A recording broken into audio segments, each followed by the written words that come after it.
कस्तूरबा गांधी आवासीय बालिका विद्यालय और शारदा छात्रावास बारिश यहाँ पर आज किशोरी मेले का आयोजन था।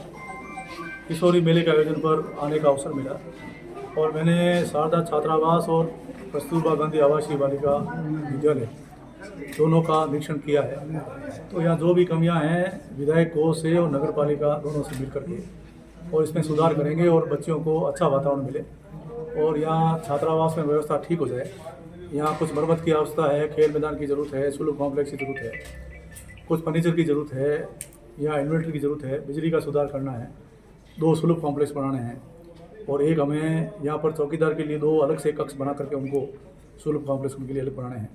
तो जो भी यहाँ कमियाँ हैं उनको आज हमने हमारे नगर पालिका के चेयरमैन भंवरलाल जी सांकला हैं, साथ में ईओ साहब सुरेंद्र सिंह जी भाटी हैं, जहीन साहब हैं, उनको यहाँ एस्टिमेट बनाने के लिए कहा है और बहुत जल्दी 2 साल में इस वित्तीय वर्ष में और अगले वित्तीय वर्ष में इन दोनों छात्रावास शानदार व्यवस्था करेंगे जिससे यहाँ की तस्वीर बदले और हमारे बच्चों की तकदीर बदले, उनका भविष्य सुधरे। सर, मेरी शुरू से सोच ये रही है कि कभी ढाणियों का विकास नहीं होता, चाहे केंद्र सरकार हो चाहे राजस्थान सरकार हो, राजस्व गांव को विकास की इकाई मान के विकास करती है।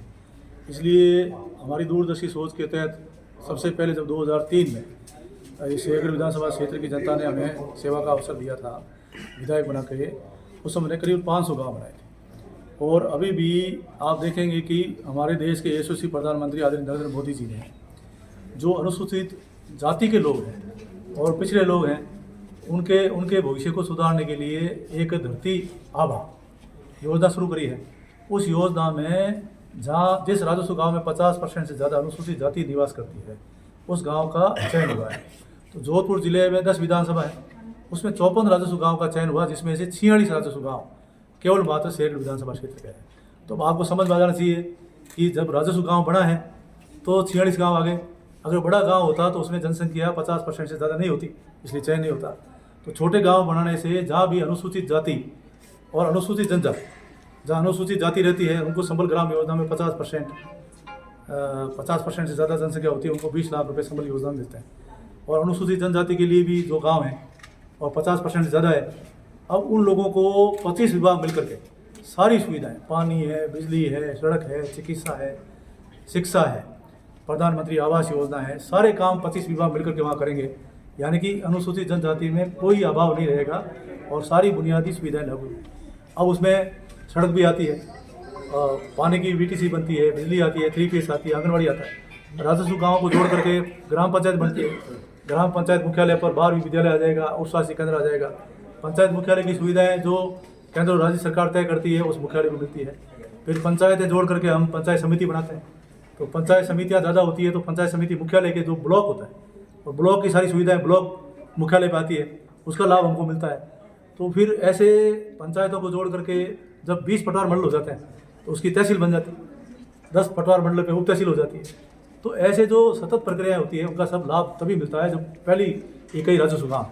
इसलिए हमारा लक्ष्य है कि 31 दिसंबर से पहले जो राजस्व गाँव घोषित होंगे वो जो सेंसस 2025 वाला अभी जनगणना शुरू हो रही है 31 दिसंबर के बाद जनवरी में, तो जनवरी 2025 में जब जनगणना शुरू होगी, इनकी जनगणना जो नए गाँव घोषित हो गए इनकी अपनी जनगणना होगी, तो जनगणना का आधार मान करके ये विकास होगा।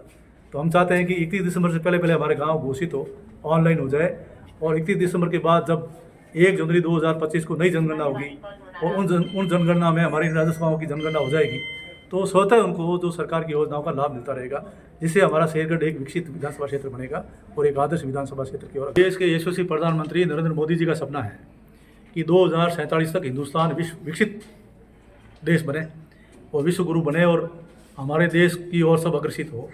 तो उनका जो सपना है हिंदुस्तान के नागरिकों को पूरा करना है। मैं भी एक जनसेवक हूँ, तो जनसेवक के नाते प्रधानमंत्री जी का सपना है उसको साकार करने में हम सहयोग करें। इसके लिए उनकी पार्टी के हम विधायक, तो उनके सपने को साकार करने के लिए अपने अपने क्षेत्रों को आगे लाएंगे, तभी हमारा देश आगे बढ़ेगा। सोच ये होनी चाहिए कि जो हमारी मातृभूमि है, जन्मभूमि है, जिस धरती पर हमारा जन्म हुआ, उसके लिए हम अपने कुछ कर सकें। इसके लिए सबका सार्थक प्रयास जरूरी है। तो हमारी कोशिश भी रहेगी कि राजस्थान के 200 विधानसभा में नंबर 1 अगर कोई विधानसभा क्षेत्र हो, आदर्श विधानसभा क्षेत्र कोई बने तो शेरगढ़ बने।